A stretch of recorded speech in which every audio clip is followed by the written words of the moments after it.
Gaurkoan Martin Dozenea gaztelekura hurbildu gara eta gure kamera bornerrean Maite Tolosa eta Jon Arteaga dauzkagu, beraiek konekta zerbitzuko arduradunak dira eta datozen minutuetan zerbitzua aurkeztuko digute. Lehenik eta behin ongi etorriak eta kuenta idazu zertan datza konekta zerbitzua?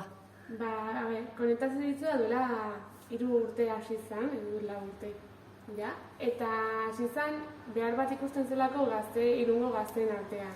Zenfinean ikusten zen 16-20 urteko, 30 urteko gazteak zutela parte hartzen irungo udaletxeko ekintzatan edo bere antolatutako ekintzatan.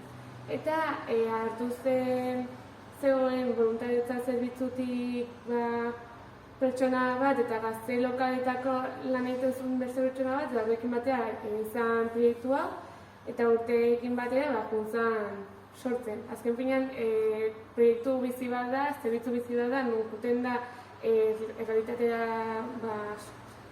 ez dakit egokitzen, bai? Eta, egokitzen, eta azken finean egiten du udaletxea eta gazten arteko zubi moduko bat. Gazteen iritziak eta ahotsa ez zuten dute eta udaletxeari pasa. Hori oso ondo azaldu duzun moduan, bitartekaritza lan bat da azkenean. Ez dakizuek ere gazteak izan da, bitartekaritza lan honetan aritzea, erreza zaizuen. Asko laguntzen du, azken finean dakagulako gazteen ikuspuntua. Bertan gaudelako, bertan ikusten dugu ze behar dauden eta ze falta eta hortan laguntzen dugu. Ni berria naiz eta orain dela hilabete bat, ni ere nintzen zerbitzu honen erabiltzaile edo parte hartzaile bat, beraz badakit zerren beste aldea baita ere, erabili dut, eta ekintza asko egin ditugu eta bileretan eta parte hartu dut, eta badakit, erresa da. Azkenean gazteak izan da, dakigu zintzu diren gazteen beharra, eta horiek asetzea da bizkat gure asmoa edo. Zai lortzen dugu, baina bintzat asmoa edo helburua, saiatzen gara. Eta imaginatzen dut, zerbitzu eta jarduera guztien antzea, zuek ere COVID-19aren asuntoarekin egokitu eta moldatu izan behar zaretela. Ez dakit nola egin duzuen hau erresa izan zaizuen. Esan, aurrek urtean zaila izan zen, gure zerbitzua gelditu egin zen. Ez zenik agun nondikan nora hartu. Eta pandemia, konfinamendua ondoren gutxi gorera gazteekin bildu ginen, egin genuen topaketa txiki bat ezagutzen genuen gazteekin eta entzun genuen beraien iritziak. Zein nahi zuten, ze ikusten zuten baliozkoa zela aurregun nola egin. Eta horren aurrera egin ditugu eskola saraguas que nos ponían. Eta ditugu neurrin arabera, baina gera egiten gauzak. Esan aurrera eman dugu eta gauzak onak atera dira. Ezenen beti daukagu muga hori, ez? Gauzak pentsatzerakoan eta hori uda prestatzen ari gara eta COVID ikuspuntu hori kondutan hartu behar dugu. Foroa, maskarilla, lekua irekik ez, beti bezala, denak. Neurri bereziekin, baina ez dakit gazteek ea benetan eskertzen duten haien ahotsa entzutea edo haien iritzea kontutan hartzea, ez? Gutxi batzuk izan arren eskertzen dute pilo bat. Beti saiatzen gara alik eta gaztegin iristea, baina askotan oso zaila da, ez? Azken finean irun hiri handi bat da eta gazte asko gaude.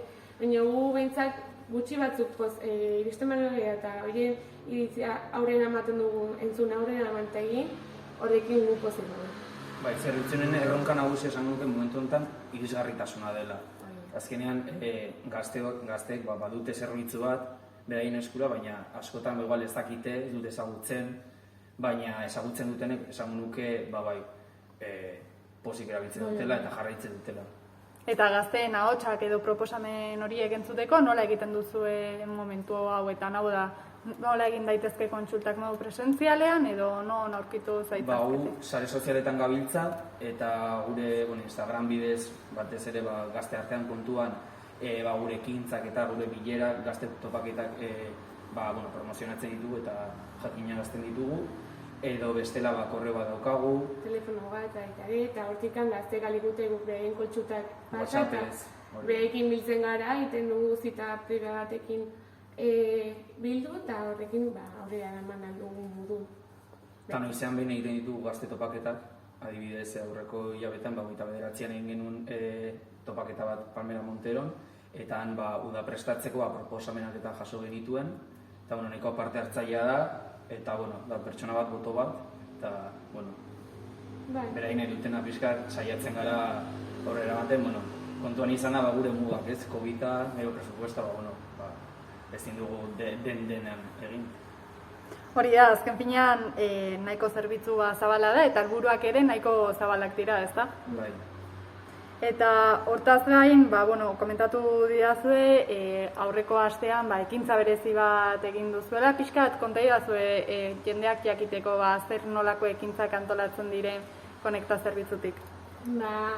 Topaketa hauekin hasi ginen aurreko udan, gutxi bera, eta hortik aurrera atera diren ekintzak izan dira, hola jendea ideia bat egiteko, egin genuen neguan eskiurrun ireki bat, hirian zehar, asteburu bateaz, eta jendea parte hartu zuen. Gero ere sortu dugu zabor bilketa bat, sortu genuen ere Among Us bideojokoaren moldaketa bat errealitateari begira.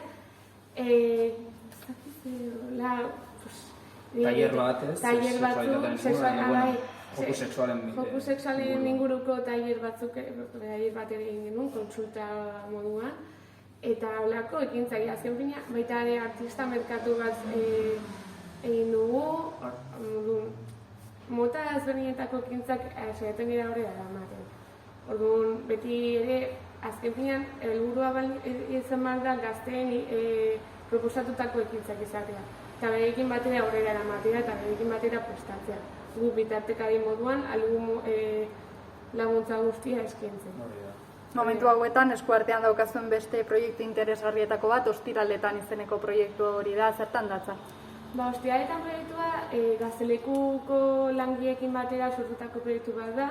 Azken finean ikusten genuen Gazteleku bukatzen zuten gazte horiek, 16-17 urteko gazte horiek, eta gure zerbitzuan artean ez zegoela konexio bat, ez zutela edo ez zen iristen, edo zuten ezagutzen, orduan egin genuen lotura moduan bi zerbitzuen artean proiektu hau, azken finean da gazteen topagune bat eukitzea, jolasteko, egoteko, ezagutzeko, hitz egiteko lokal moduan, baina un montón de cosas.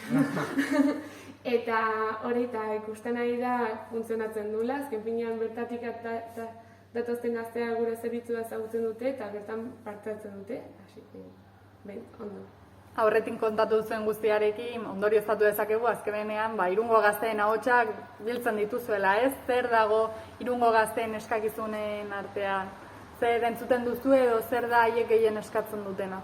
Ikusten da behar bat, nahi dituztela jarduera, nahi dituztela aktibitatea. Askotan ez daude, Irunen askotan ez daude, ez dira egon, orain pixkak aktibatzen edo saiatzen gara, baina bueno, azkenan interes asko dituzte, eta olako interes bakar bat ez dago, baina orokorrean gauzak egin nahi dituzte, eta Irungo gazteria oso aktibatuta dagoela esango nuke.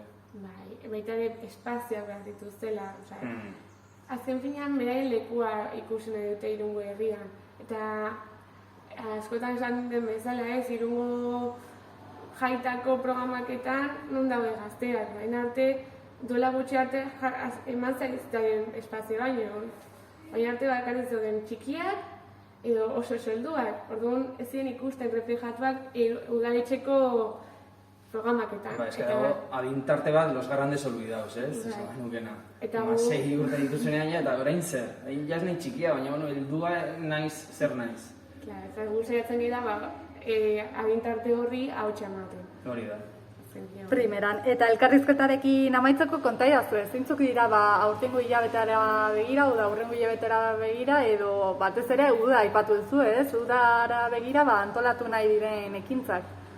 Gure intentzioa hori, gazteen proposamenak aurrera eramatea, almalin bada, liberazio puntu bat ere urki, azken finean damatzagu 2 urte oso gogorrak eta ditugu ekintza askeak, irekiak, gazteak eukitzea alduten uda normalizatuen bat, arnaz, eta hori orduan entzungo ditugu eta entzungo ditugu behen proposamenak eta berekin batera aurrera emango ditugu. Zaituko dira igual gure atletikan ere zehose ateratzen, baina oraindik ez dugu, ezakigu. Hortan gabiltza. Antolatuko dugu beste bilera bat, aurrera emateko aurreko topaketan egin ziren proposamenak. Oraindik ez dugu data zehaztu, baina gure sare soziala jarraitu edo ikusi eta seguro topatuko duzu. Primeran, mila esker azaldutako informazio guztiarengatik eta zuen pausuak gertutik jarraituko ditugu. Eskerrik asko. Eskerrik asko zuri.